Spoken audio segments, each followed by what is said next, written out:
हिमालय की उस उपत्यकाओं में सैर कराना चाहता हूं। हिमालय के उस बीहड़ पगडंडियों पर आगे बढ़ाना चाहता हूं जो कैलाश की ओर जाती हैं, जो भगवान शिव से सायुज्य प्राप्त करने की आकांक्षा रखती हैं। आज मैं आपको उन नदी नालों, उन पठारों और पर्वत चोटियों पर ले जाना चाहता हूं जो अपने आप में बर्फ से मंडित विश्व के ताज की तरह अद्वितीय प्रतीत होती हैं, क्योंकि ये पगडंडियां और ये रास्ते चाहे उबड़ खाबड़ हों, चाहे कंटीले हों, चाहे इस रास्ते पर टेढ़े मेढ़े पत्थर पड़े हुए हों, परंतु इसमें कोई दो राय नहीं कि इन रास्तों का जो समापन है वो अपने आप में अद्वितीय और अद्भुत है, अपने आप में पूर्ण आनंद युक्त है, अपने आप में पूर्णता देने वाला है। और वहां पहुंचकर पूरे यात्रा की थकान अपने आप में समाप्त हो जाती है।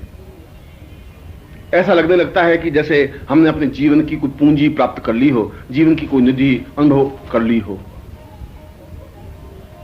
और उस पूंजी को प्राप्त करने के लिए, उस संपत्ति को हस्तगत करने के लिए कुछ परिश्रम, कुछ यंत्रणा, कुछ तकलीफ देखनी ही पड़ती है। उन रास्तों पर पैर लहूलुहान होते हैं तो होते हैं, उस पर थकावट आती है तो आती है।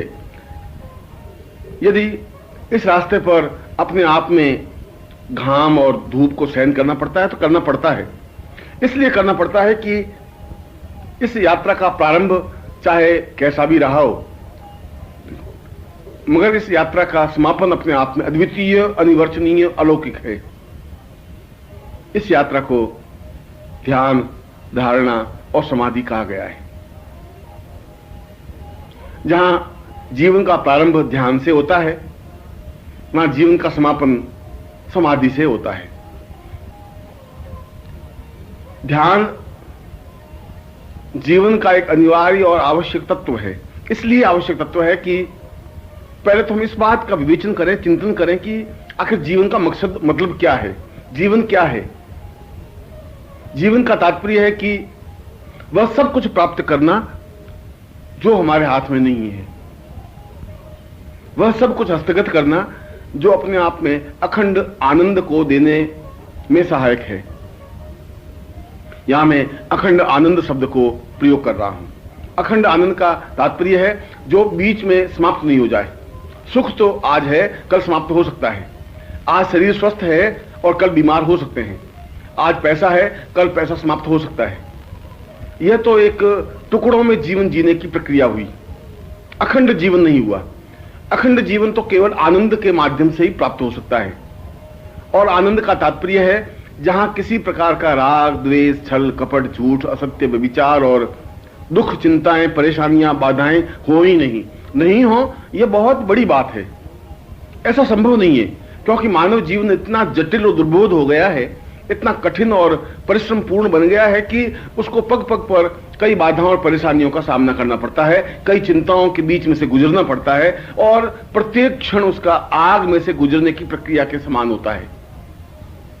फिर भी आदमी उस आग में से गुजर करके जो कुछ प्राप्त करता है वह अपने आप में एक बहुत छोटी सी बात होती है।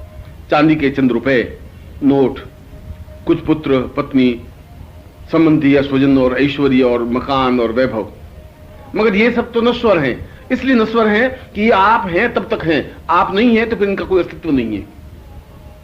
यदि आप जिस दिन यात्रा समाप्त कर लेंगे उस दिन आपके पास इस शरीर में से एक मुट्ठी भर राख के अलावा कुछ प्राप्त होगा ही नहीं। आप अपने पूर्वजों को न कुछ दे पाए, न आने वाली पीढ़ियों को एक मुट्ठी भर राख के अलावा दे पाएंगे। आपके पास भी कुछ रहेगा नहीं, क्योंकि यह सब कुछ, जो कुछ आप अनुभव कर रहे हैं, जो कुछ आपने उपार्जित किया है, वह सब तो क्षण भंगुर है। इसलिए क्षण भंगुर है कि आप हैं तब तक हैं। यदि आप समाप्त हो जाते हैं तो ये अपने आप में यही रह करके समाप्त हो जाते हैं। आपके जीवन का अस्तित्व नहीं है, आपके जीवन का भाग नहीं है। भाग नहीं है, इसलिए इनको आनंद नहीं कहा जा सकता, इसलिए इनको अखंड नहीं कहा जा सकता। और मैंने शब्द प्रयोग किया था अखंड आनंद। अखंड आनंद का तात्पर्य है कि एक ऐसा आनंद जो संसार के प्रत्येक व्यक्ति के लिए एक समान उपयोगी और अनुकूल है। सुख तो प्रत्येक व्यक्ति का अलग अलग हो सकता है। कुछ व्यक्ति धन प्राप्त करने में सुख अनुभव करते हैं, कुछ व्यक्ति अपने शरीर को मजबूत और तंदुरुस्त बनाए रखने में सुख अनुभव करते हैं, कुछ भोग विलास में सुख अनुभव करते हैं, और कुछ मार पीट छल झूठ कपट में ही सुख का अनुभूति अनुभव करते हैं। सुख तो प्रत्येक व्यक्ति का अलग अलग होता है, परंतु आनंद तो संसार के प्रत्येक प्राणी का एक जैसा ही होता है। प्रत्येक व्यक्ति उस आनंद को प्राप्त करना चाहता है जो तनाव रहित हो, जहां किसी प्रकार का टेंस नहीं हो, जहां किसी प्रकार की व्याधि नहीं हो। और सुख की परिभाषा शास्त्रों ने की है कि जहां सुख है वहां दुख अवश्यम भावी है।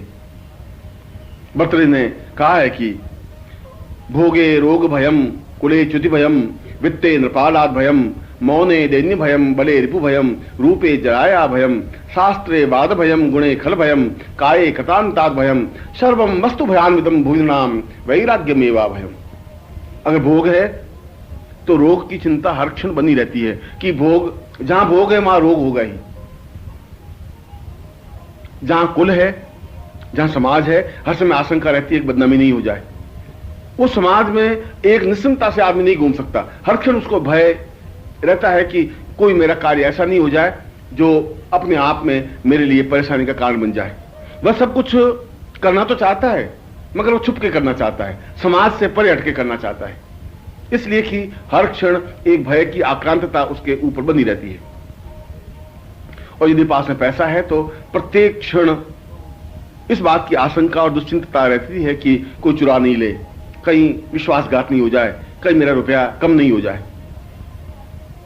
और यदि हम बिल्कुल मौन रहते हैं, नहीं बोलते हैं ज्यादा, तो लोग ये समझते हैं कि ये विद्वान नहीं है, ये शास्त्रों का जानकार नहीं है, ये मूर्ख है। ये बात की चिंता रहती है कि ऐसा नहीं हो जाए कि हमें दैन्य लोग कहने लगे, हमें मूर्ख कहने लगे, इसलिए मौन रहना भी अपने आप में उसके लिए तकलीफदायक हो जाती है। और यदि बलवान है, शरीर स्वस्थ है, तंदुरुस्त है, तो इस बात की हर समय आशंका रहती है कि मुझसे ज्यादा कोई बलवान आकर के मुझे पछाड़ नहीं दे, बदनाम नहीं कर दे, गिरा नहीं दे, पराजित नहीं कर दे।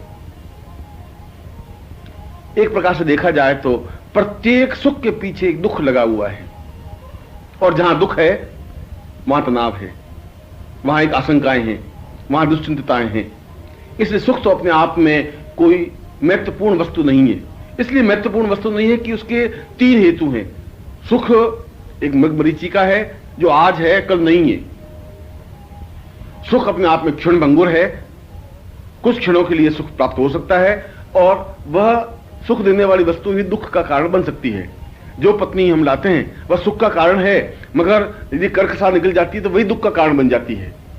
जो संपत्ति हमने उपार्जित की वह सुख का कारण तो है, मगर हर समय आशंका रहती है कि इसकी चुराई या चोर नहीं ले, तो यह एक अपने आप में दुख का कारण भी बन जाती है।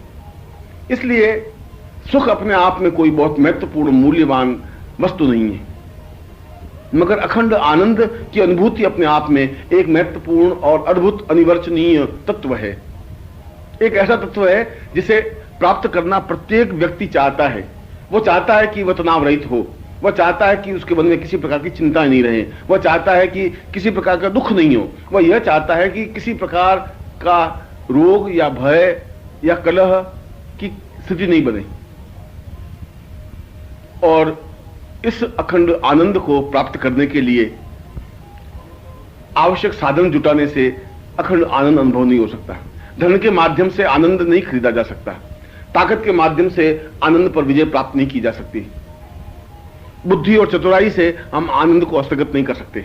आनंद ऐसी वस्तु नहीं है जिसे प्राप्त किया जा सके। आनंद तो हृदय की अंदर से निकलने की ऊर्जा कहते हैं। हृदय के अंदर से एक रस प्रवाहित होता है, एक ऊर्जा प्रवाहित होती है, एक चैतन्यता प्रवाहित होती है, एक ऐसी स्थिति प्रवाहित होती है जो अपने आप में मग्न कर देती है, अपने आप में मस्त कर देती है, अपने आप में बेसुध कर देती है, पागल कर देती है। वो अपने ही ख्यालों में, अपनी मस्ती में झूमता रहता है, और उसे वह सब कुछ प्राप्त हो जाता है जो जीवन का एक आवश्यक तत्व और गुण है।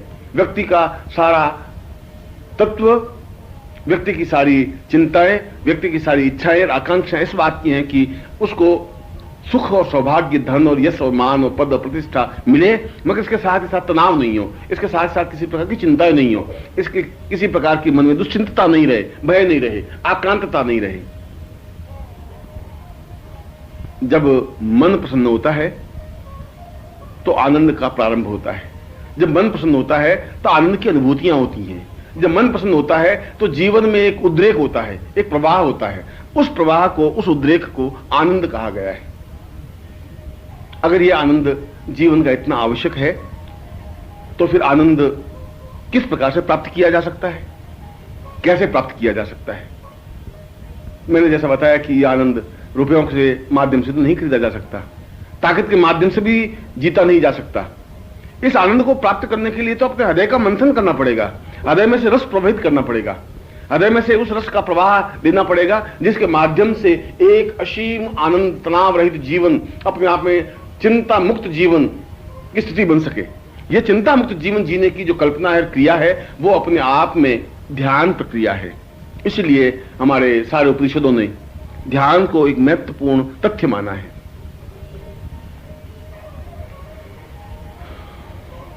मानव जीवन दो भागों में बंटा हुआ है। एक उसका बाह्य जीवन है, दूसरा उसका आंतरिक जीवन है। व्यक्ति अपने बाह्य जीवन से तो ज्यादा परिचित है, अपने समाज से परिचित है, अपनी पत्नी, पुत्र, बंधु बांधव से परिचित है, अपने पड़ोसियों से परिचित है, अपने रुपयों पैसों से, व्यापार से, व्यापार की बारीकियों से तो परिचित है, मगर अपने आंतरिक जीवन से बिल्कुल अनभिज्ञ है, अनजान है, कोरा है। क्योंकि उसने कभी कोशिश नहीं की कि मेरा आंतरिक जीवन भी मेरे जीवन का एक आवश्यक बिंदु है। जितना बाह्य जीवन की आवश्यकता और अनिवार्यता है, उतना आंतरिक जीवन की भी आवश्यकता और अनिवार्यता है, मगर उसको इस बात का ज्ञान इसलिए नहीं है कि उसको इस प्रकार की कभी शिक्षा नहीं दी गई। स्कूलों कॉलेजों में इस प्रकार की शिक्षा नहीं दी जाती, शिक्षक इस चीज को नहीं दे सकते, और यह ज्ञान उनके माता पिता को, परिवार को, स्वजन को, संबंधियों को, पड़ोसियों को, रिश्तेदारों को नहीं है, तो वे भी इसका ज्ञान नहीं दे सकते। तो उसका जीवन अपने आप में, आधा जीवन भले ही सफल हो जाए, बाह्य जीवन भले ही उसका सफल हो जाए, आंतरिक जीवन अपने आप में वैसा का वैसा बना रहता है जैसा वह लेकर के आता है। और जब तक आंतरिक जीवन की पूर्णता प्राप्त नहीं हो जाती, तब तक जीवन तनाव रहित नहीं बन सकता। जब तक आंतरिक जीवन की पूर्णता नहीं बन जाती, तब तक जीवन में परिपूर्णता नहीं आ पाती, तब तक जीवन में आनंद की अनुभूतियां नहीं हो सकती, तब तक मानसरोवर में एक लहरें नहीं उठ सकती, तब तक जीवन का एक प्रवाह नहीं बन सकता, तब तक आंखों में चमक और आंखों में प्रसन्नता का भाव नहीं बन सकता।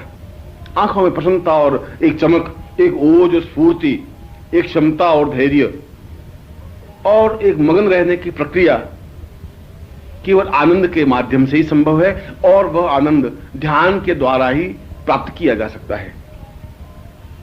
इसलिए जीवन में जहां बाह्य जीवन में सफलता प्राप्त करना सामाजिक दृष्टि से आवश्यक है, ठीक उसी प्रकार से अपनी पूर्णता प्राप्ति के लिए और आनंद की प्राप्ति के लिए, तनाव रहित जीवन जीने के लिए आंतरिक जीवन को समझना और आंतरिक जीवन में प्रवेश करना भी जरूरी और अनिवार्य है।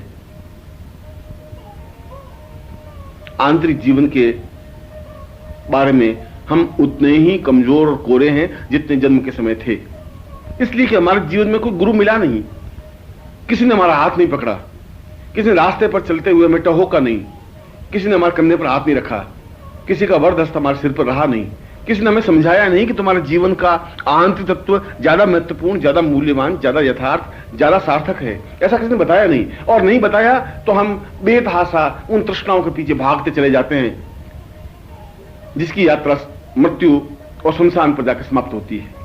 ऐसा जीवन जीने से क्या फायदा है? ऐसे जीवन का अर्थ और उपयोगिता क्या है? ऐसे जीवन से क्या लाभ होगा? वह जीवन तो अपने आप में एक नश्वर है, व्यर्थ है। मरने के बाद उस जीवन का कोई उपयोगिता, कोई मूल्य नहीं रह जाता। इसीलिए अपने आंतरिक जीवन में प्रवेश करने की क्रिया जीवन का एक धर्म है, जीवन की क्रिया है, जीवन का एक यथार्थ है, जीवन का एक चिंतन है। इसलिए आप इस जीवन के जिस पड़ाव पर भी हैं, जिस पगडंडी पर भी हैं, जहां पे आप खड़े हैं, चाहे आप 20 साल की अवस्था में हैं, चाहे आप 50 साल की अवस्था में हैं, चाहे आप पुरुष हैं, चाहे आप स्त्री हैं, चाहे आप अच्छे हैं, चाहे आप बुरे हैं, मगर एक क्षण यहां रुक करके हमें सोचना पड़ेगा कि ऐसा तो नहीं है कि हम आधा जीवन ही जी रहे हैं, ऐसा तो नहीं है कि ये आधा जीवन हमारा कोरा का कोरा रह गया है, ऐसा तो नहीं है कि इस आधे जीवन के बारे में तो हमें कोई ज्ञान है ही नहीं, और यदि ज्ञान नहीं है तो फिर इस आधे जीवन को जी करके भी क्या लाभ हो जाएगा? कुछ रुपए आप मरने के बाद अपने बेटों के लिए छोड़ भी जाएंगे तो क्या हो जाएगा? यदि आप बहुत मोटा ताजा शरीर लेकर के भी समाप्त हो जाएंगे तो क्या हो जाएगा? यदि आपने 4-6 मकान जोड़ के खड़े हो जाएंगे और मर जाएंगे तो क्या हो जाएगा? वह तो जीवन का आधा भाग हुआ। हो सकता है कि उस आधे भाग में तुम्हें कुछ सुख की अनुभूतियां हुई होगी, कुछ संतुष्टि मिली होगी, कुछ एहसास हुआ होगा कि मेरे पास संपत्ति है, मेरे पास धन है, मेरे पास वैभव है, मेरे पास विलास है। वह सब कुछ नहीं है। सब कुछ तो जीवन के अंदर उतरने की क्रिया के द्वारा ही संभव है। इसलिए जहां बाह्य जीवन बाहरी परिवेश में है, बाहरी लोगों से संपर्क स्थापन करते हैं, पड़ोसियों से, संबंधियों से, मित्रों से, रिश्तेदारों से, ठीक उसी प्रकार से आंतरिक जीवन में हमें अपने अंदर उतरने की प्रक्रिया का भान होना चाहिए। हम अंदर उतरने की क्रिया संपन्न करें, हम और गहराई के साथ अंदर उतरें, और जितना हम अंदर उतरेंगे उतनी हमें जीवन में पूर्णता प्राप्त हो सकेगी। क्योंकि अंदर उतरने की क्रिया का ज्ञान केवल गुरु के माध्यम से ही प्राप्त हो सकता है। अंदर उतरने की क्रिया का ज्ञान केवल चेतना के माध्यम से ही प्राप्त हो सकता है। गुरु हाथ पकड़ करके ये समझा सकता है कि तुम्हारे जीवन में ध्यान की प्रक्रिया का एक आवश्यक तत्व, अनिवार्य तत्व है। ध्यान का तात्पर्य है कि हम निश्चल निर्विकार भाव से एक स्थान पर बैठ जाएं, चाहे प्रातःकाल का समय हो, चाहे सायंकाल का समय हो, कोई भी समय हो, हम उस स्थान पर बैठे जहां किसी प्रकार का शोरगुल नहीं हो, आवाज नहीं हो। और इसके लिए सूर्योदय से पहले का समय सबसे ज्यादा उपयुक्त रहता है, क्योंकि उसमें कोलाहल कम होता है, उसमें किसी प्रकार का हो हल्ला बहुत कम होता है। और यदि हम उस समय शांत चित्त और निर्विकार भाव से बैठें और धीरे धीरे अपने नेत्र बंद करके बाहरी समाज से अपने आप को कट ऑफ कर दें, बाहरी समाज से अपने संबंध तोड़ दें, किसी प्रकार का मन में विचार नहीं लाएं और धीरे धीरे अंदर उतरने की क्रिया करें, ऐसा अनुभव करें कि मैं अंदर उतर रहा हूं, ऐसा विचार करें कि मैं और अंदर जा रहा हूं। हो सकता है कि प्रारंभ में आपको इसमें सफलता नहीं मिले, हो सकता है प्रारंभ में आप ऐसा एहसास करें कि ऐसा कुछ हो तो नहीं रहा है, मगर ऐसा नहीं है कि कुछ नहीं हो रहा है, बहुत कुछ हो रहा है पर तुम्हें पता नहीं पड़ रहा है। आपका लक्ष्य और आपका उद्देश्य और आपका कार्य केवल शांत भाव से बैठे रहना है। आपको कुछ करना नहीं है, न कुछ सोचना है, न कुछ विचारना है, न कुछ चिंतन करना है। यह भी नहीं सोचना है कि मैं ध्यान लगा रहा हूं या नहीं लगा रहा हूं। आपको तो केवल बाहरी संसार से यथासंभव कट ऑफ होकर के, पृथक होकर के, अलग होकर के शांत भाव से बैठे रहना है। 1 minute, 2 minute, 5 minute, 10 minute, 20 minute, 25 minute, 40 minute. जितने ही ज्यादा निष्कंप भाव से, बिना हिले डुले, नेत्र बंद करके बैठे रहेंगे, अपने आप आपका मन अपने आप को नियंत्रित करता रहेगा। अपने आप उस अंदर उतरने की क्रिया प्रारंभ हो जाएगी, आपको पता ही नहीं चलेगा। आप धीरे धीरे अभ्यास के माध्यम से 1 दिन, 2 दिन, 4 दिन, 10 दिन, 15 दिन, महीने भर के बाद आप स्वयं अनुभव करेंगे कि वास्तव में कुछ सुखद अनुभूतियां अनुभव होने लगी हैं। ऐसा लगेगा कि जैसे कुछ प्राप्त हो रहा है, ऐसा लगेगा कि जैसे आप बाहरी संसार से कट ऑफ हो रहे हैं। और यदि आप निरंतर नित्य 15 मिनट इस प्रकार से अभ्यास करें, शांत भाव से बैठे रहें, कुछ सोचे नहीं, कुछ चिंतन नहीं करें, कुछ विचार नहीं करें, किसी प्रकार की मन में आलोड़न विलोड़न नहीं हो, कोई तर्क कुतर्क पैदा ही नहीं हो, केवल आप बैठे रहें, और यह निरंतर बैठे रहने की क्रिया कुछ दिनों में जाकर के ध्यान के अंदर परिवर्तित हो जाएगी। और इसका एहसास इस बात के लिए होगा कि उस समय जहां पहले दिन आपने आंख बंद करके बैठे, वहां बाहरी शोरगुल आपको सुनाई दिया, आवाज सुनाई दी, पत्नी की आवाज सुनाई दी, पुत्र की आवाज सुनाई दी, रोने की आवाज सुनाई दी, हंसने की आवाज सुनाई दी, बर्तन गिरने की आवाज सुनाई दी, ये सब कुछ आवाजें सुनाई दी पहले दिन तो। मगर 30वें दिन ऐसा नहीं होगा। 30वें दिन आप सोचें, देखेंगे कि आप बैठे हैं और किसी प्रकार की आवाज आपके कानों में नहीं आ रही। इसका मतलब हुआ कि आप बाहरी संसार से धीरे धीरे पृथक हुए, कट ऑफ हुए, धीरे धीरे आप अंदर प्रवेश किए और उस स्थान, इस देह से अंदर जहां प्राण देह है, उस प्राण देह पे पहुंचे जहां इस देह से कोई संबंध नहीं है। क्योंकि यह जो बाहरी देह है, यह बाहरी देह ही बाहरी क्रियाकलापों से संबंधित संपर्कित रहती है। जहां बाहरी देह से संबंध कट ऑफ हो जाता है, जहां बाहरी देह को हम छोड़ देते हैं, तो बाहरी समाज को भी फिर हम छोड़ देते हैं। फिर बाहरी समाज हमारे ऊपर किसी प्रकार का व्याघात उत्पन्न नहीं कर पाता है। इसका मतलब हुआ कि आपने 30 दिन के बाद उस प्राण देह के पास पहुंचने की क्रिया संपन्न की, जहां ध्यान की आगे की स्टेज है, जो ध्यान का एक महत्वपूर्ण क्षण है। और इस प्राण देह के बाद में जब और इसी प्रकार से अभ्यास करते रहेंगे इसी प्रकार से आप बिल्कुल निर्विकार भाव से बैठे रहेंगे तो यह निर्विकार भाव से बैठा रहना अपने आप में अंदर उतरने की क्रिया है, अपने आप में अंदर जाने की क्रिया है, अतल गहराइयों में जाने की प्रक्रिया है। क्योंकि आपके शरीर में इतनी गहराई है कि हजारों मील भी उसके सामने बहुत बौने हैं, हजारों मील नीचे उतर सकते हैं।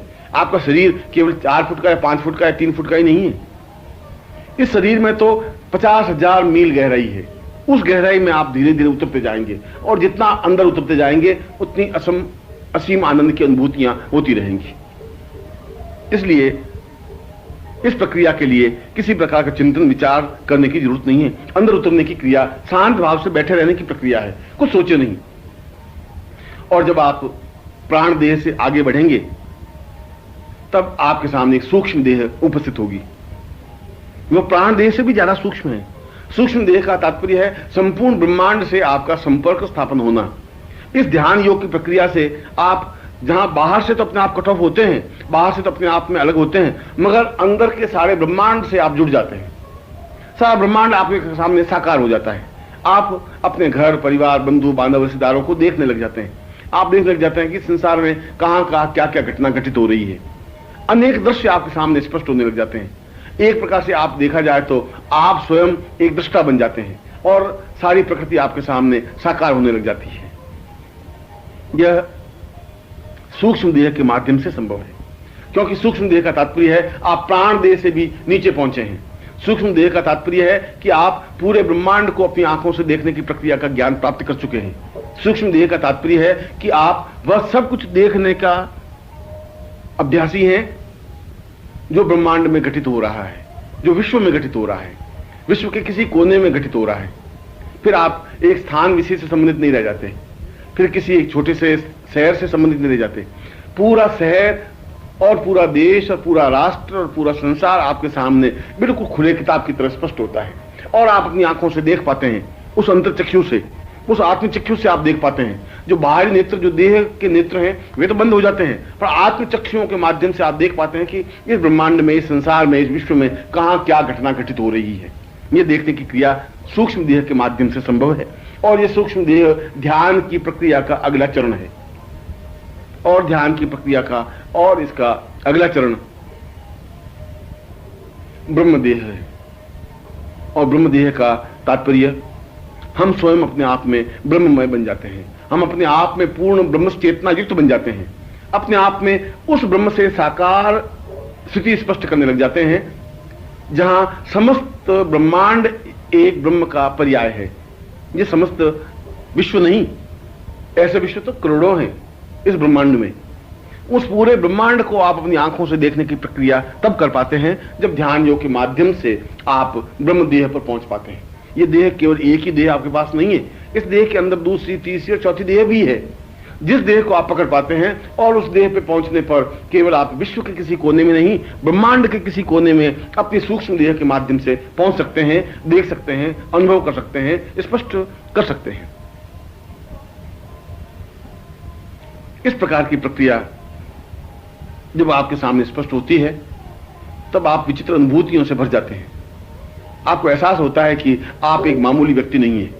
आप एहसास होता है कि वास्तव में ही यह ब्रह्मदेह एक विशाल आनंद का सागर है, समुद्र है, जहां आनंद के अलावा और कुछ है ही नहीं, जहां तनाव नहीं है, जहां किसी प्रकार की चिंता नहीं है, जहां किसी प्रकार की परेशानी और बाधा नहीं है।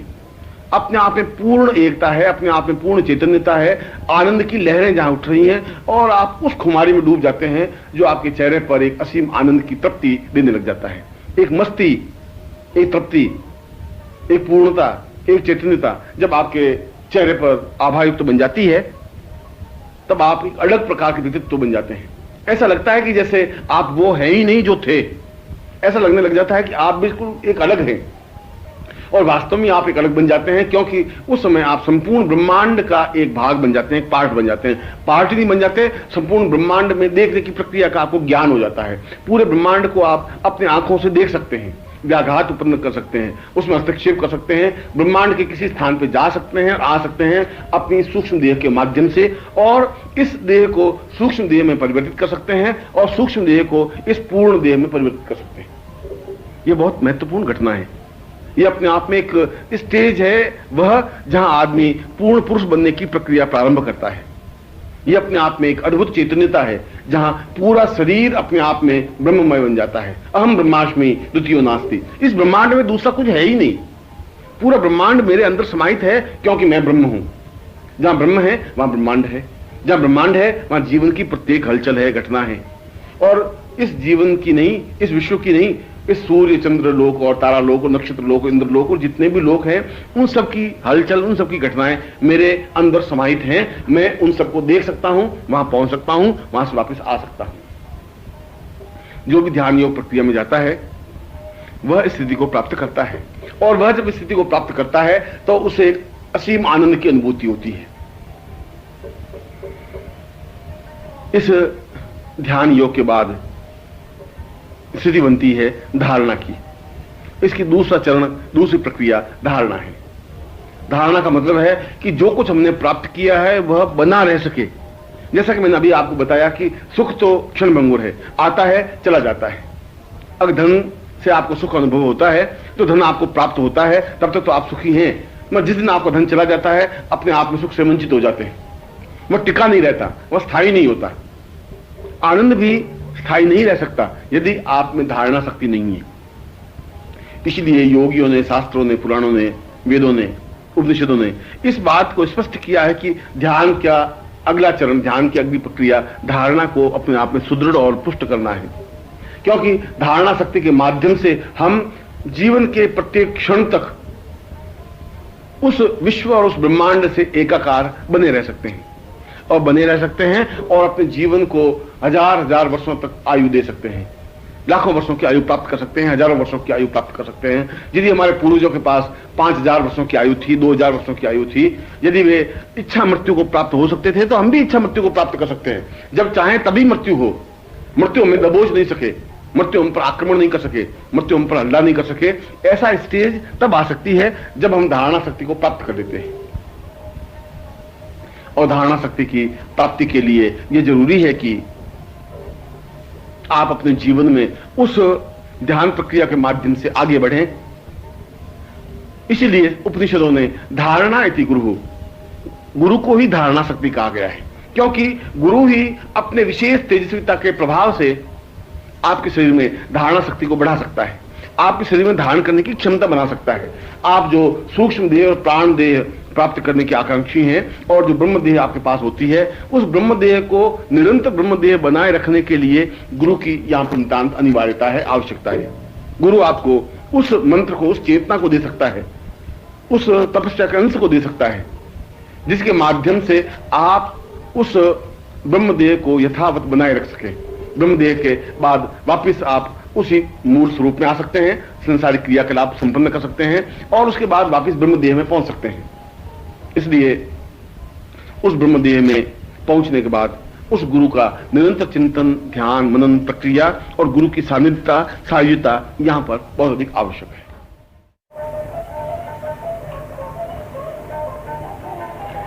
अभी मैंने आपको बताया कि धारणा यदि गुरु हो, धारणा को गुरु कहा जाता है, या गुरु के माध्यम से धारणा शक्ति अपने आप में पुष्ट और प्रबल होती है। क्योंकि धारणा शक्ति के लिए जरूरी है कि एक बहुत बड़े नाले से आपके छोटे नाले में जल प्रवाहित हो, जहां ज्ञान का विशाल भंडार भरा हुआ है, उस ज्ञान के भंडार में से ज्ञान आपके पास प्रवाहित हो। सूर्य के माध्यम से दीपक की लौ लगे, वसंत के माध्यम से आप में सुगंध का झोंका प्रवाहित हो, और यह वसंत, यह सूर्य अपने आप में गुरु ही हो सकता है। जहां ज्ञान का असीम भंडार है, जहां साधना की पूर्णता है, उच्चता है, श्रेष्ठता है, दिव्यता है, और अपने आप में परिपूर्णता है। इसलिए जहां ध्यान के माध्यम से आप उस स्टेज पर, उस स्थिति पर पहुंचते हैं, तब यह जरूरी है कि आपके सामने वह गुरु हो जो इस प्रक्रिया में अपने आप में पूर्ण संपन्न हो, जिसकी कुंडलिनी जागरण हो, जो अपने आप में क्रिया योग में दक्ष हो, जो सिद्धाश्रम में पूर्णता प्राप्त किए हुए हो, जो तुम्हें ज्ञान चेतना दे सके, जो तुम्हारी उंगली पकड़ करके इस धारणा शक्ति में पूर्णता और प्रबलता प्रवाहित कर सके। तब गुरु अपने ज्ञान चेतना के माध्यम से आपकी धारणा शक्ति को प्रबल और पुष्ट बनाएगा। ये बनाएगा कि आपने जो कुछ अनुभव किया है, जो कुछ प्राप्त किया है, वह ज्यों का त्यों बना रह सके, वह विसंकलता नहीं आए, उसमें न्यूनता नहीं आए, उसमें किसी प्रकार की कमी नहीं आए। और यह कमी तब तक नहीं आ सकती जब तक आप बराबर उस क्रिया और प्रक्रिया को चालू रख सकते हैं। परंतु यदि आपने कुछ समय बंद कर दिया तो फिर ध्यान शक्ति में न्यूनता आ जाएगी। इसमें कोई दो राय नहीं कि यदि आपने ध्यान प्रक्रिया कुछ समय तक बंद कर दी तो ध्यान प्रक्रिया में न्यूनता आएगी। आप ब्रह्म देह से आप वापिस ऊंचे की स्टेज पर वापिस इस स्थूल देह तक पहुंच जाएंगे। परंतु यदि आप धारणा शक्ति में पहुंच गए हैं तो फिर आप जहां पहुंचे हैं वहां से वापस निकलने का या वापस जाने का रास्ता नहीं रहेगा। फिर आप में न्यूनता नहीं आ सकती, फिर आप में किसी प्रकार की कमी नहीं आ सकती। जो कुछ आपने प्राप्त कर लिया वह तो रहेगा ही, निरंतर आगे बढ़ने की प्रक्रिया होगी, पीछे हटने की प्रक्रिया नहीं होगी। और इस दूसरे चरण में, इस धारणा में जो आपने ध्यान प्रक्रिया संपन्न की है, उस ध्यान प्रक्रिया का मानसिक एकाग्रता के साथ गुरु चिंतन हो, गुरु पूजन हो। और सबसे बड़ी बात यह कि गुरु में अपनी एकाकारिता हो, गुरु में पूर्ण रूप से समर्पण होने की प्रक्रिया हो। और पूर्ण रूप से समर्पण होने की प्रक्रिया के लिए जरूरी है कि आप पूर्ण मन और मस्तिष्क से समर्पित हों, फिर आपका कुछ अस्तित्व नहीं रहे। इस स्टेज पर, स्थिति पर आने के बाद में आपका कुछ भी भान नहीं रहे, आप अपने आप में कुछ है ही नहीं, किसी प्रकार का अस्तित्व आपका नहीं है। जो कुछ है वो अपने आप में आपको विसर्जित कर दिया, लीन कर दिया, आपने प्रभावित कर दिया, दे दिया। जो दे दिया फिर आपके पास कुछ रहा नहीं। और यह देने की प्रक्रिया धारणा शक्ति है, अपने आप में समर्पण करने की प्रक्रिया धारणा शक्ति है। मगर यह समर्पण शब्दों के माध्यम से नहीं हो सकता, यह समर्पण हाथ जोड़ने के माध्यम से भी नहीं हो सकता। यदि आप समझते हैं कि गुरु की आरती उतारने से और अगरबत्ती और दीपक लगाने से समर्पण हो जाता है तो गलत है। समर्पण का तात्पर्य है कि जो गुरु आज्ञा दे उसका बिना नूनच किए पालन किया जाए, क्योंकि गुरु कभी अपने स्वार्थ के लिए कोई आज्ञा नहीं देगा। गुरु तो बहुत दूर की देखता है, वह देखता है कि इसको जीवन की किस पगडंडी पर कहां खड़ा करना है और वहां खड़ा करना है, इसके लिए आज इसको कौन सी आज्ञा देनी है। हो सकता है वह परीक्षा ले, हो सकता है वह आगे बढ़ाए। आप नहीं समझ सकते कि आगे बढ़ाने की प्रक्रिया है या परीक्षा लेने की प्रक्रिया है। आपका केवल मंतव्य, आपका चिंतन केवल इतना है कि जो कुछ आज्ञा दी जाए उसको पूरा करना है, वह चाहे आपके हितों के विपरीत हो, वह चाहे आपके हितों के अनुकूल हो। आपका हित और अहित, आपका जीवन और अजीवन, आपका अस्तित्व और अनस्तित्व यहां कुछ नहीं है, आप है ही नहीं। जहां नहीं है वहां धारणा शक्ति है, जहां समर्पण है वहां धारणा शक्ति है, जहां गुरु का पूर्ण रूप से पालन करने की प्रक्रिया है वहां धारणा शक्ति है, जहां उनका अनुगामी बनने की प्रक्रिया है वह धारणा शक्ति है। जहां आपके पास तर्क आया, जहां आपने झूठ और छल का सहारा लिया, आश्रय लिया, जहां आपने पाखंड किया, जहां केवल हाथ जोड़ करके मन में कुछ और है और आपने ये प्रदर्शन किया कि मैं गुरु की भक्ति पूर्ण रूप से करता हूं, और 25 लोग खड़े हों और आप जोरों से तालियां पीट रहे हों और आरती कर रहे हों और भोग लगा रहे हों और दक्षिणा दे रहे हों, ये सब तो दिखावा है, ये सब तो पाखंड है। गुरु इस बात को समझता है, वह मन मन मुस्कुराते हुए इस बात को अनुभव करता है कि ये सब गलत है, मगर वह उस लीला को बराबर देखता रहता है, उस क्रिया को बराबर देखता रहता है। ये आपकी धारणा शक्ति नहीं है।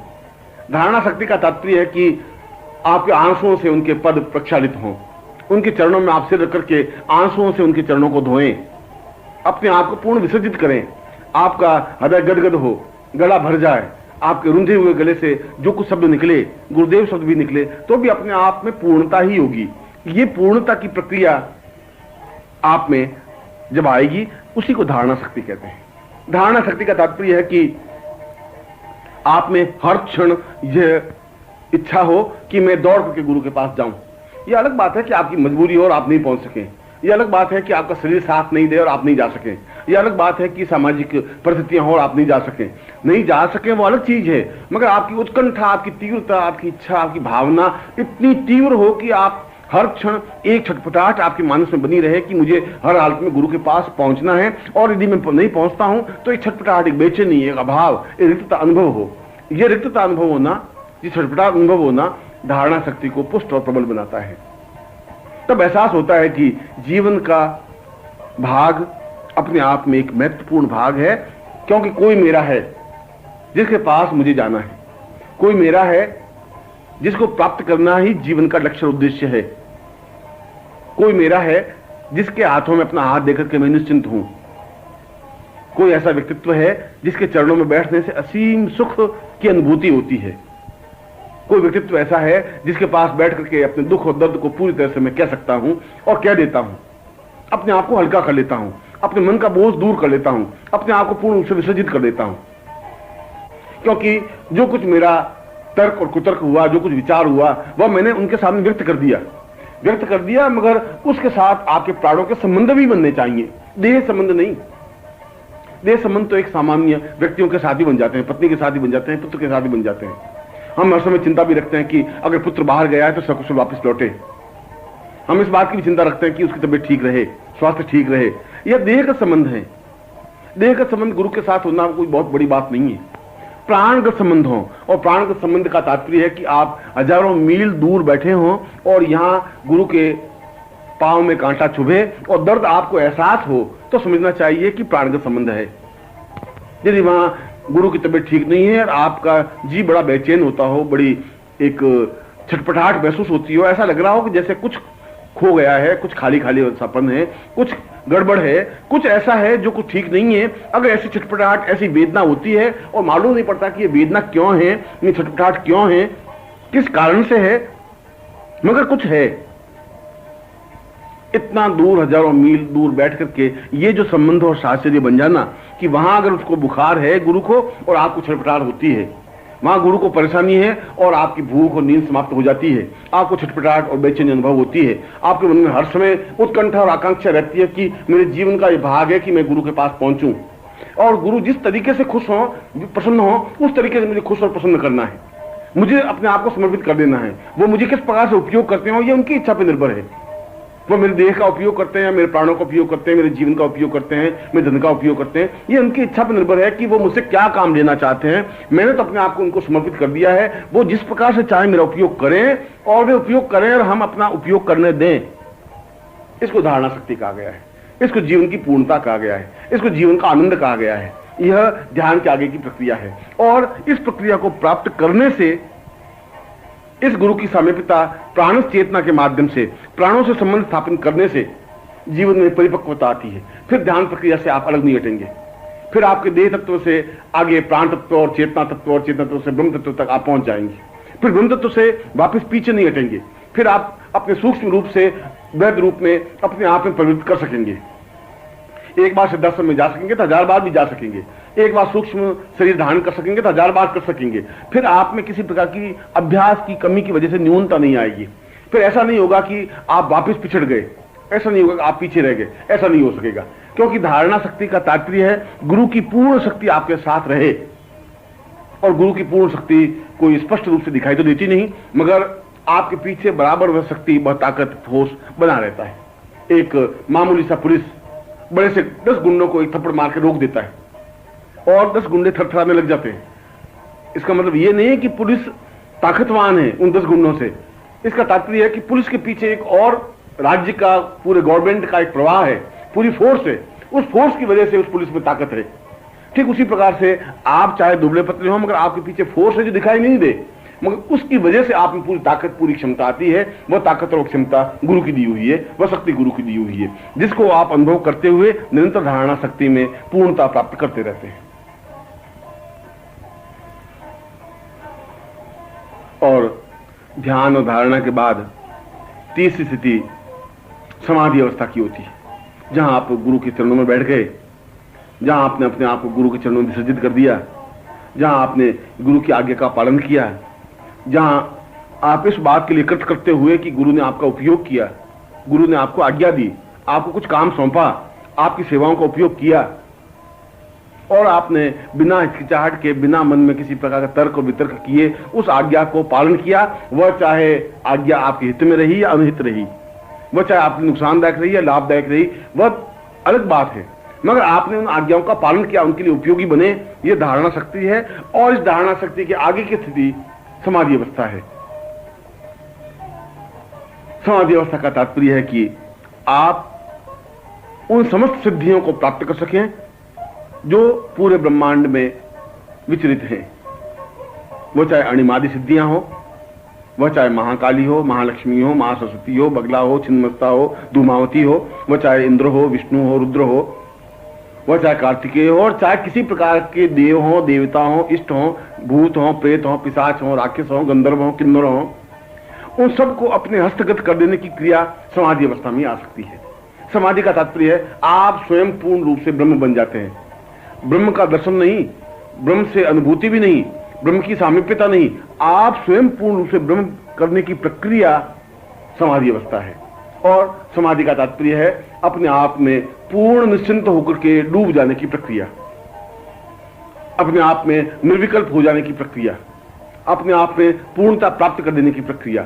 यह तो गुरु अपने आप आपको मार्गदर्शन करेगा, वो अपने आप आपको दीक्षा देगा, अपने आप को समझाएगा कि समाधि अवस्था आपको अपने आप प्राप्त हो सके। जो गुरु की शक्ति आपको प्राप्त होगी, जो अपने आप समाधि अवस्था में चलते रहेंगे। उस समाधि अवस्था में जाने के लिए आपको किसी प्रकार का प्रयत्न और परिश्रम करने की जरूरत नहीं है। उस समाधि अवस्था में जाने के लिए आपको किसी युक्ति और तरकीब को हाथ में लेने की जरूरत नहीं है, न प्राणायाम की जरूरत है, न भस्त्रिका की जरूरत है। आप तो एक उस शक्ति के सहारे निरंतर आगे बढ़ते रहेंगे और वह निरंतर आगे बढ़ने की क्रिया समाधि अवस्था में ही होगी।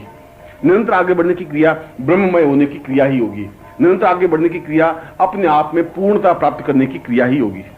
वह उस शक्ति के माध्यम से अपने आप आपको आगे ठेलती रहेगी, अपने आप आगे बढ़ते रहेंगे। जहां आप आगे बढ़ते रहेंगे वहीं सुख और एक सौभाग्य की अनुभूतियां होगी, एक आनंद की अनुभूति होगी। आपके चेहरे पर एक विशेष प्रकार का आभा मंडल स्थापन होगा। ऐसा लगेगा कि जैसे आपके चेहरे पर एक भव्यता है, आपके लाट पर खड़ी लकीरें इस बात का परिचय होगी कि वास्तव में आपने समाधि अवस्था को प्राप्त किया है। एक सामान्य मनुष्य की जो लाट की लकीरें होती हैं वो बाएं से दाहिने की ओर होती हैं या दाहिने से बाएं ओर होती हैं, मगर जो उच्च कोटि का योगी है, जो उच्च कोटि का सन्यासी है, जो उच्च कोटि की स्थिति प्राप्त करने वाला है, उसको नाक से आगे लगा करके ऊपर सहस्रार तक जो लकीरें जाती हैं, वो अपने आप इस बात का परिचय है कि आपका आभा मंडल अपने आप में पूर्णता प्राप्त किए हुए है, आप एक समाधि अवस्था को प्राप्त किए हुए हैं। आप स्वयं अपने आप में ब्रह्म हैं, ब्रह्ममय नहीं। और ब्रह्ममय से भी ब्रह्म हो जाने की क्रिया अपने आप में पूर्णता की ओर बढ़ने की प्रक्रिया है। ऐसा स्टेज, ऐसी स्थिति जब आप प्राप्त कर लेते हैं उस समाधि अवस्था में जाने के बाद, तो आप कई दिनों की समाधि प्राप्त कर सकते हैं इस समाज से कट करके। उस समय आप संसारिक कार्य करते रहते हैं, मगर फिर भी आप निर्विकल्प रहते हैं, निर्विचार रहते हैं। आप सांसारिक कार्य तो कर सकते हैं, पत्नी, पुत्र, बंधु बांधव, स्वजन, संबंधी, रिश्तेदार या सामाजिक कर्तव्य, वो सब कुछ आप निर्वाह करते हैं। सबको निर्वाह करते हुए भी विधेय बनते हैं, सबको निर्वाह करते हुए भी आप किसी के नहीं हैं और सबके हैं। ऐसे स्टेज होने पर आपके चेहरे पर एक विशेष प्रकार का तेज बिंब प्रतिबिंब होता है। ऐसा लगता है कि जैसे यह व्यक्ति अपने आप में अत्यंत भव्य और अद्वितीय है, सुदर्शन है, देखने लायक है। बार बार आपको देखने की इच्छा होगी। आप यदि किसी को कुछ कहेंगे भी तो उसको एक पुष्प के समान अनुभव होगा। वह फिर भी चुंबक की तरह आपके पास खींचा हुआ चला आएगा, फिर भी आपके सानिध्य में रहेगा, आपकी सायुज्यता में रहेगा। हरदम उसकी इच्छा आकांक्षा रहती है कि चाहे आप कुछ कहें या नहीं कहें, मगर आपके पास बैठने से ही उसको एक विशेष अनुभूति, सुख और तृप्ति का भान होगा। ऐसी स्थिति बनने पर आप कई कई महीनों की समाधि लगा सकते हैं, कई दिनों की समाधि लगा सकते हैं, कई घंटों की समाधि लगा सकते हैं, और जिस समय चाहें, जिस प्रकार से चाहें, किसी लोक में उस सूक्ष्म देह के माध्यम से जा सकते हैं, आ सकते हैं। चाहे ब्रह्मलोक हो, चाहे विष्णुलोक हो, चाहे रुद्र हो, चाहे कैलाश हो, चाहे मानसरोवर हो, चाहे हिमालय की कोई उपत्यका हो, कोई घाटी हो, चाहे नक्षत्र मंडल हो, आपके लिए वह सब कुछ सहज सुलभ है। या ऊपरी देह तो यही रहेगी, ऊपरी देह तो इसी प्रकार से क्रिया करती रहेगी। बाहरी व्यक्ति तो आपके ऊपरी देह को ही देखेंगे, मगर सूक्ष्म देह से उस समय आप कहीं और जगह विचरण करते हुए अनुभव होंगे। सूक्ष्म देह उस समय किसी और स्टेज पर होगी और उस स्टेज पर होकर के आप वहां की स्थिति को देख सकेंगे, अनुभव कर सकेंगे, अपने जीवन को देख सकेंगे। और सबसे बड़ी बात कि इस जीवन में आप जो कुछ करना चाहते हैं, जीवन में जो कुछ देना चाहते हैं, जिस प्रकार से आपके जीवन का उपयोग हो सकता है, उस प्रकार से इस मनुष्य जाति को आप बहुत कुछ प्रदान कर सकेंगे। यह स्टेज, यह स्थिति अपने आप में जीवन की पूर्णता की स्टेज है। और इस स्टेज को हम अगर कलाओं में कहें तो ये 10 कलाओं को प्राप्त करने की प्रक्रिया है। 1 कला, 2 कला, जिस प्रकार से भगवान श्री कृष्ण 16 कला पूर्ण थे, भगवान राम 10 कला पूर्ण थे। आप किस प्रकार की स्टेज ला करके अपनी 10 कलाओं से पूर्णता प्राप्त कर सकते हैं। समाधि अवस्था की पूर्णता 10 कलाओं की पूर्णता की प्रक्रिया है। यद्यपि इसके आगे की क्रियाएं भी हैं, समाधि के आगे की क्रिया है, मगर वह तो गुरु के माध्यम से ही प्राप्त हो सकती है कि हम एकादश कला को प्राप्त करें, 12वीं कला को प्राप्त करें, 13वीं, 14वीं, 15वीं और 16वीं कला को प्राप्त करें। सही अर्थों में हम पुरुष बन सके, पुरुषोत्तम बन सके, सही अर्थों में पूर्ण चैतन्य बन सके, ब्रह्म बन सके। फिर हम ग्रस्त रहते हुए पूर्ण योगी बने रह सकते हैं, पूर्ण योगी रहते हुए पूर्ण ग्रस्त रह सकते हैं। हमारा बाहरी क्रियाकलाप ग्रस्त की तरह दिखाई देगा, मगर अंदर से पूर्ण योगी और सन्यासी की तरह दिखाई दे सकते हैं। यह स्टेज, यह स्थिति जीवन की पूर्णता का परिचायक है। और ऐसी स्टेज आने पर वह व्यक्ति अखंड आनंद में निमग्न रह सकता है। फिर उसको राग, द्वेष, दुख, भय, कष्ट, पीड़ा, बाधाएं व्याप्त होती ही नहीं, या उसके जीवन में आती ही नहीं, क्योंकि वह प्रकृति में हस्तक्षेप करके जो कुछ प्राप्त करना चाहता है वह प्राप्त कर लेता है, विपरीत परिस्थितियों को अपने अनुकूल बना लेता है। उसको किसी प्रकार की चिंता व्याप्त नहीं होती। यद्यपि उसके जीवन में चिंताएं आती हैं, यद्यपि उसके जीवन में बाधाएं, परेशानी आती हैं, दुख और कष्ट आते हैं, पीड़ा और अभाव आते हैं, आलोचनाएं होती हैं, गालियां मिलती हैं, मगर उसके चित्त पर उसका कोई प्रभाव नहीं पड़ता। वह इस बात की चिंता ही नहीं करता कि कोई गाली दे रहा है या नहीं दे रहा है। वह तो अपने ही ख्यालों में, अपनी मस्ती में मग्न आगे बढ़ता रहता है और अनेक और पूर्ण शास्त्रों का ज्ञाता बन जाता है। ऐसा ज्ञाता बन जाता है कि सारा वेद पुराण उसकी जबान पर कंठस्थ रहता है। वह जहां भी जिस प्रकार का उदाहरण देना चाहे दे सकता है। गीता पर भाष्य लिख सकता है, बोल सकता है, घंटों बोल सकता है। महाभारत पर, रामायण पर, उपनिषदों पर, विश्वामित्र पर, वशिष्ठ पर, अणु पर, विज्ञान पर, चेतना पर, जिस पर भी बोलना चाहे, जो घंटों तर्क के साथ बोल सके, वह समाधि अवस्था के बाद ही संभव है।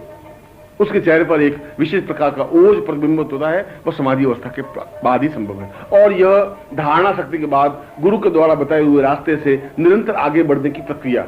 आप कुछ नहीं करें, आपको कुछ करने की जरूरत ही नहीं है। गुरु अपने आप उसकी शक्ति आपको आगे बढ़ाती रहेगी और आगे बढ़ाती रहेगी, और वह सब कुछ आप प्राप्त करते रहेंगे जो आपके जीवन में अनिवार्य और आवश्यक है। ऐसी स्टेज, ऐसी स्थिति जब आपके जीवन में प्राप्त होती है, ऐसी स्थिति जब आपके जीवन में अनुभव होती है, तब आप सही अर्थों में पूर्ण व्यक्तित्व बनते हैं। तब आप सही अर्थों में पूरे ब्रह्मांड का एक भाग बनते हैं। तब आप सही अर्थों में एक चैतन्य पुरुष बनते हैं, जिसको महापुरुष कहा जाता है, जिसको ब्रह्म कहा जाता है, जिसको अखंडानंद कहा जाता है, जिसको जीवन की परिकल्पना कहा जाता है, जो एक विशिष्ट मानव की संज्ञा से विभूषित होता है। इसीलिए शास्त्रों में ध्यान, धारणा और समाधि को अत्यंत महत्वपूर्ण माना है, क्योंकि यह आंतरिक जीवन की परिपूर्णता है। इस आंतरिक जीवन के माध्यम से ही व्यक्ति उन समस्त सत्यों को अनुभव कर सकता है, जिन सत्यों के माध्यम से वह जीवन की पूर्णता प्राप्त कर सके। इन सत्यों के माध्यम से वह आनंद की अनुभूतियां प्राप्त कर सके। इन सत्यों के माध्यम से वह सब कुछ प्राप्त कर सके जो उसके जीवन की आकांक्षा है। फिर उसके जीवन में न भूख, प्यास, दुख, दर्द, बेचैनी, छटपटाहट कुछ भी व्याप्त नहीं होती। फिर उसके जीवन में दुख आता ही नहीं, फिर उसके जीवन में अभाव रहता ही नहीं, फिर उसके जीवन में किसी प्रकार की मृत्यु नहीं होती, फिर उसके जीवन में किसी प्रकार की कष्ट और बाधाएं नहीं आती। वह जैसा चाहे, जिस प्रकार से चाहे, प्रकृति को अपने अनुकूल बना लेता है और प्रकृति का दोहन कर सकता है, प्रकृति से लाभ उठा सकता है। मैं यहां पर इस समाधि अवस्था को प्राप्त करने की प्रक्रिया के लिए, या ध्यान और धारणा और समाधि तीनों अवस्थाओं को एक साथ प्राप्त करने की प्रक्रिया के लिए उस मंत्र का उच्चारण कर रहा हूं, जो मंत्र अपने आप में एक अद्वितीय मंत्र है। और निरंतर इस मंत्र को सुनने से भी स्वतः ध्यान की प्रक्रिया प्रारंभ हो जाती है, स्वतः धारणा शक्ति बलवती बन जाती है, स्वतः समाधि अवस्था में आदमी पहुंच जाता है। इसके लिए किसी प्रयत्न करने की जरूरत नहीं। इसलिए जब आप ध्यान अवस्था में जाने की कोशिश करें, उसमें इस मंत्र को बार बार रिपीट करें। इस मंत्र को 100 बार सुने, 1000 बार सुने, तो अपने आप अपने अंदर उतरते रहेंगे, अपने गहराई में उतरते रहेंगे और वह सब कुछ प्राप्त करते रहेंगे जो आपके जीवन का अभिष्ट है। उस गोपनीय और विशिष्ट और अद्वितीय मंत्र को मैं आपके सामने उच्चारित कर रहा हूं, जो आपके लिए पहली बार स्पष्ट हो रहा है, जो अपने आप में महत्वपूर्ण, मूल्यवान है।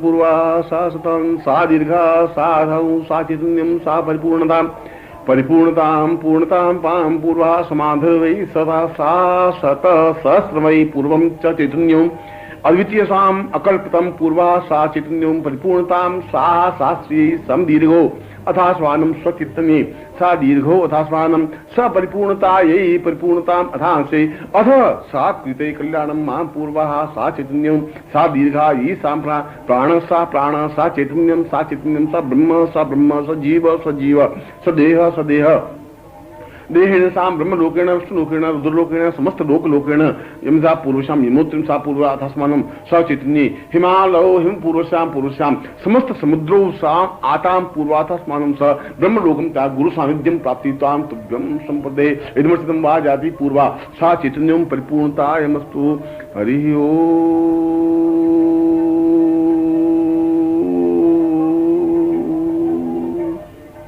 पूर्णमदः पूर्णमिदं पूर्णाद पूर्णदमुच्यते पूर्णस्य पूर्णमादाय पूर्णमेवावशिष्यते ओम परिपूर्ण वै अहम ब्रह्मास्मि।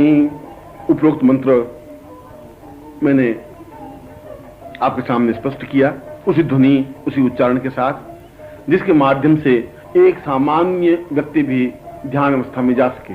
यदि इस मंत्र को किसी कैसेट पर 100 बार रिपीट कर ले, 1000 बार रिपीट कर ले, उस कैसेट को बजाते रहें, तो ये मंत्र बार बार आपके कानों के माध्यम से आपके हृदय में प्रवेश करता रहेगा और हृदय के उन तंत्रों को, उन स्थितियों को जागृत करता रहेगा जिसके माध्यम से आदमी की ध्यान शक्ति मजबूत होती है, जहां अंदर उतरने की प्रक्रिया प्रारंभ होती है, जहां अंदर उतर करके वह उस सूक्ष्म देह को प्राप्त कर सकता है, ब्रह्म देह को प्राप्त कर सकता है, जिसके माध्यम से समस्त ब्रह्मांड में उसकी गति बन सके, समस्त ब्रह्मांड में वह गतिशील हो सके। और इसी मंत्र का निरंतर उच्चारण करने से उसकी धारणा शक्ति में भी प्रबलता पुष्टता आती है। यदि उसके जीवन में गुरु सुलभ नहीं होते तो गुरु सुलभ होते हैं, गुरु सुलभ होते हैं तो उनकी कृपा प्राप्त होती है, उनकी कृपा प्राप्त होने के साथ साथ उनकी धारणा शक्ति में वृद्धि होती है। और इस मंत्र का निरंतर श्रवण करने से जहां ध्यान और धारणा में परिपूर्णता आती है, वहां साथ ही साथ उसकी समाधि अवस्था भी प्राप्त होने लग जाती है। वह अपने आप में पूर्ण ब्रह्ममय हो सकता है, वह अपने आप में पूर्ण ब्रह्ममय होता हुआ समस्त चैतन्यता को प्राप्त करता हुआ जितने लोक हैं ब्रह्मांड के प्रत्येक लोक में वह जा सकता है, वहां अपने आप में अनुभव कर सकता है, वहां जीवन की पूर्णता प्राप्त कर सकता है और सही अर्थों में वह अखंड आनंद की अनुभूतियों को प्राप्त कर सकता है। इसलिए इस प्रवचन में मैंने आपको उन क्रियाओं को स्पष्ट किया जिसको ध्यान, धारणा और समाधि कहा जाता है, जिसको जीवन की पूर्णता कहा जाता है, जो अपने आप में अहम ब्रह्मास्मि का मूल सूत्र है, सूक्ष्मता है। और मैंने उस गोपनीय मंत्र का आपके सामने उच्चारण किया, जिस मंत्र को नित्य प्रातः स्मरण करना ही आपके लिए जरूरी है मूल रूप से, इसकी प्रतिलिपि करके क्योंकि यह मूल मंत्र तो गुरु के द्वारा प्रदत्त है, प्रतिलिपि तो एक प्रतिलिपि से दूसरी प्रतिलिपि है, इसलिए मूल मंत्र को आप सुने और निरंतर सुनते रहें, तब आप एहसास कर सकेंगे कि वास्तव में पहले की अपेक्षा बहुत तेजी के साथ अग्रसर होते हुए आप ध्यान शक्ति में जा रहे हैं, बहुत तेजी के साथ बढ़ते हुए आप धारणा शक्ति की ओर अग्रसर हो रहे हैं, बहुत तेजी के साथ जाते हुए आप समाधि प्रक्रिया को प्राप्त कर रहे हैं और जीवन का जो भाग ध्यान धारणा के माध्यम से प्राप्त होता है वह प्राप्त होने जाता है। मैं आपको पूर्ण रूप से आशीर्वाद देता हूं कि आप अपने जीवन में महामानव बने और पूर्ण चैतन्य बनते हुए उस समाधि अवस्था को प्राप्त करें और ब्रह्मांड का एक भाग बने। मैं आपको ऐसा ही आशीर्वाद दे रहा हूं। हरि ओम।